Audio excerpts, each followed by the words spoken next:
Hello, everybody. Thanks for joining me. Today, I would like to talk behind the meaning of pornography. But before I go into that, I just wanted to inform everyone that I'm going to be gone for about a month to help on a film called Triumph of the Heart about St. Maximilian Kolbe. The film will mostly focus when he was in the cell with 9 other men towards the end of his life. And the script is beautiful, and we are actually looking for some support. So if you want to go online to colbyspassion.org, I believe, I'll also have a link down in the description. And if you can contribute in any way to help out, either financially is always good, or even sign up to be a prayer warrior and pray for us while we're there. Donation of any type of sky miles as we prepare for travel would be greatly appreciated. This is a movie that our culture really needs right now. The story is very powerful, and I'm just really excited to be a part of this project. But basically, what I wanted to talk about today is the kind of the meaning of pornography, beyond just what we know it as, or you can say the highest form of pornography being the sexual videos or online videos, but also the kind of a pornification, sorry, of everything, of food. There's you can see in social media hashtags of things like food porn, travel porn, every different stuff like that. So you can see that it develops all parts, all facets of our culture. And so I kind of want to dive into what that means, or why this addition of porn into everything is here.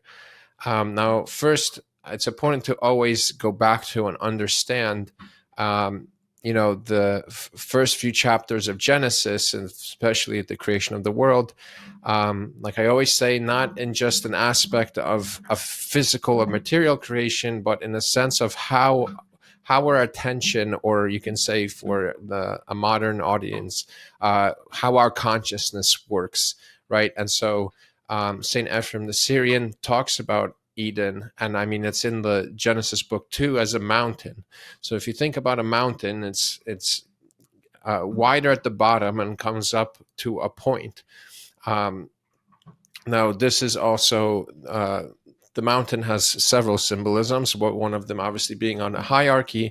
And obviously when you reach the top, when everything's condensed into that moment, more is revealed to you, right? In a sense, you can just like if you go on a hike and you go to the top of the mountain, in your experience, you can see more. In a way, you can almost experience more of the world by being up there, right?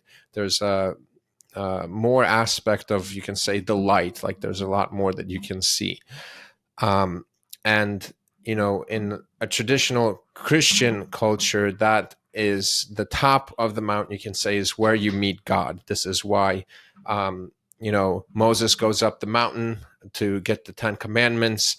Christ tells the Beatitudes from the top of a mountain down below and delivers the down below everyone below him. So the mountain is a very, symbolic and important thing to understand within Scripture. Now, with that, the way you scale up the mountain, you can say, is through worship. And so by being able to worship the most important, to the top of the hierarchy, it allows you to scale towards the top. You see this imagery once again in the icons of the ladder of divine ascent, where you see people climbing up the ladder, and you see angels carrying them up or helping them up, and then demons dragging them down. Now, the biggest, you can say, falls of man throughout our creation history is the fact of misplaced worship. Now, misplaced worship puts us down into multiplicity and disconnects us from all that is good, you can say, from our ultimate purpose, right? And so you see this in obviously the Garden of Eden, when Adam takes on and eats of the apple. In a sense, he he takes on power and doesn't listen to his creator, right? It's almost like this misplaced worship. He participates within the garden against the word of God. You see this again to a certain extent of Cain, where he gives the wrong sacrifice that displeases God. It doesn't explain necessarily why, but he just does. And once again, causes him to be cast out and even farther away from the garden. The golden calf later in Exodus, as Moses descends from the mountain.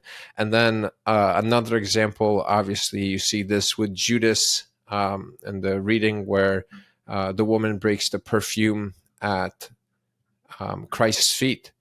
And Christ says that the poor will always be there to help, but the first purpose is to worship Christ, right? And so through all, you can say in a way, through God, where all identities flow from, you need to reach that point in order to properly order the other lower identities underneath it.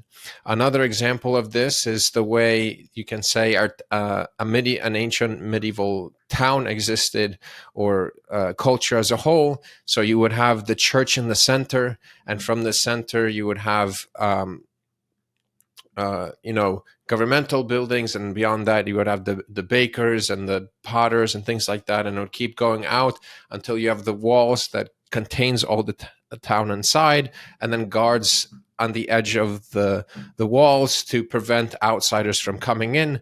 Similar, once again, to the Mountain of Eden, where we have this, as you expand outward, it becomes more hostile towards Adam and Eve, and the angel being the guardian at the edge, preventing them from entering in, you can say. And this creates like this proper order where everyone would come in to worship into the church, right? So everyone's identity was encapsulated in that ultimate form of ritual, you can say. And then as you scaled out, there were smaller microcosmic kind of versions of that, right? So a family, in a way, being that same thing, where the father in a way was the center. He's kind of like, you can say, the church and this family, and he keeps his family contained, giving them the identity as a whole, right? And so through this commonality of existing in multiplicity but being able to come into unity, there's lower forms, you can say, of worship too, into building up, you can say, a culture or a certain identity you may have, right? And so that may also look like in forms of art, right? You have that certain Eastern European artworks look different from, for example, maybe French or even African, right? And so these kind of aesthetics and stuff fed into the identity of what it means also to be African or Polish or German or Russian or what have you, right? And so in a sense, everything served the purpose and climbed up to the main telos of everything. Now, what you have, for example, later, or to skip way ahead into the modern age, you have something of, you can say, an idol of pleasure, right? And so you put upon the altar of worship, you can say at the church, instead of the celebration of God, of the Father of everything, you worship pleasure. And pleasure becomes the main goal. Now, the interesting thing you can see with pleasure is that there's times where there's too much mixture of identity, or the loss of like a traditional identity. So what do I mean by that? Now, let's look at it, for example, I use this example of a lot, but in the aspect of something like being a cheesemaker. If you're a cheesemaker and you're making cheddar, you obviously want there to be a particular taste. You want it to taste good in some aspect, but the main goal is to reach what it means and getting the flavors of what it means to be cheddar, right?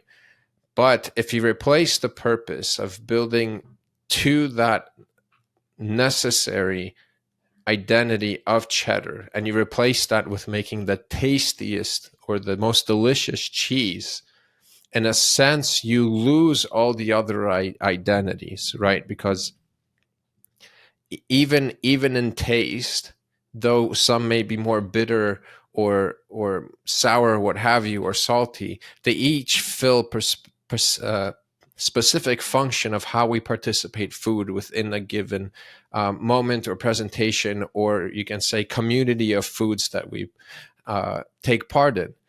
And so so in a sense, if your purpose is, for example, just to make the most delicious cheese, you might lose all the other ones in order, and only one of those will fill that role. Or you might have to mix a little bit of all of them to do that. And so you kind of lose this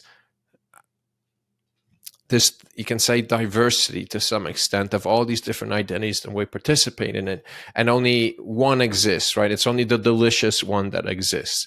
You see this also with the mixture of foods today, where you can see that in some videos you see online where people kind of inside a pizza put in spaghetti and load it with tons of cheese and stuff, and it just becomes pornographic, right? There's no other binding element to that food other than that to fulfill our own sensations or cravings of tasty food, right? Whereas if you eat, for example, a traditional meal from France, you are able to participate with that culture of why it developed that dish and the story behind it. And in a way, you're able to actually participate with what it means to be French.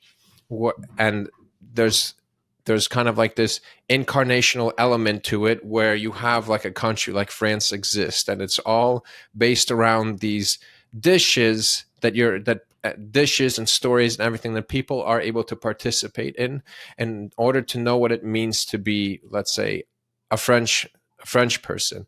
Whereas you lose that if you pursue pleasures. It only becomes about the pleasure. And in a sense, you're only participating with yourself, right? You and other people are bound together by just the flavors and the taste, but it doesn't necessarily go beyond that, right? And so this is where we have kind of pornography come in, right? So in a Christian tradition of, for example, a marriage, it's meant to be incarnational. This is one of the most important aspects of what it means, or the fact that the world is Christian. It's an incarnational element, in that when you participate with certain identities or rituals, there's an aspect of it that becomes real in our lives, right? And the perfect example of this is something like Santa Claus, you can say, where it's this, you could say almost as like this principality that exists, where there's specific rituals and traditions around Santa Claus that we kind of participate in and create imagery for, and it binds us together during the Christmas season. Apologies, this is kind of off the cuff, but hopefully so far what I'm talking about makes sense. But so once again, there's this incarnational element, and even through a sexual woman, to get back a sexual union, meaning getting back to that, there's an aspect where everything that comes with sex, the pleasures, the union of two people, including the possibility of having a child, comes together, right? And so the main purpose, you can say, of sex is the incarnational element of it, of creating the next generation, right? Or another identity of that family, right? It embodies itself into a child, the following next generation. Whereas in pornography, like I mentioned with the food and other stuff, you lose that incarnational element, and it hits a wall. You can say that there's a community that's built, but it doesn't grow out as far as you can say to its fullness, like a traditional marriage or relationship would look like. Um, and so pornography, specifically in that sexual environment, becomes just the instant or the particular of the pleasure of sex itself. Now, the surprising thing about it is not only that it's not incarnational, but it becomes de-incarnational, in that you don't even need real people to allow for that participation. So what I mean by that is, first you interact with that through a screen. Now you can argue that they had to film real people on the other end to make that happen. But now with something like AI, there's another level of the incarnation where it shows us that it's another step past participation with each other, meaning there's less participation with each other, because now you don't even need real people in order to watch it or participate with it. It's completely, you can say, uh, uh, unincarnated, right? It's like the opposite of it. You're going lower instead of climbing up. And so and with that, it also becomes, about just the parts of the human, right? Like you don't think, not that I recommend anybody to watch it, but obviously if someone participated in it, you're not thinking about the fullness of the woman or the man behind that video, right? You're only looking at its bodily functions. There's no looking into the personality of the other person or a participation into their wants and desires. It all just becomes merely for the pleasurable function of the body of having sex. Now, once again, to loop that back around, once again, you see that in the same way we participate with other things. I always like to go back to food, because food is a perfect reflection of how our spiritual life looks like. And so, once, like I mentioned before, the participation is only there for the pleasurable moment. And there's no necessarily need to participate more beyond that scope of that particular food. And even, I mean, like I mentioned, there's even something like travel porn, right? Like there's no necessarily want when it comes to travel to participate and become part of that community. The point is to just view the pleasurable or the overly beautiful of certain things without including, you can say, the turmoils or the other things of that country, and just using it all for pleasure. And so when it disconnects you for the fullness of participating with a particular culture, right? You see, social media in general is a perfect example of isolating the fullness of everything and just showing you one particular image of something, a hyper focus of something, and you only participate with that. You can say like that the pleasurable beauty itself, right? And so pornography is the de-incarnation of humanity, where it goes from the union down into its parts, into, you can say, the outside of the walls. Where in Christianity we see something completely different, obviously in the image of Christ, where the word and meaning of all itself takes on the image of man and fully participates with our nature, which pornography in all its forms doesn't. And so pornography, in a sense, is the idol of worshiping pleasure. It's the idol of the heathen, to some extent, you can say. So hopefully this kind of made sense to people of what I was trying to say, and to show how it de-incarnates. It doesn't allow you to fully participate with the meaning of something, and you don't join fully into a community through it. Thank you for listening, and I look forward to talking to you soon. If you enjoyed the content here on my channel, please like and subscribe. And if you would like to learn more, I have a blog on my website where you can learn more about symbolism, as well as short form videos and articles on my Instagram page.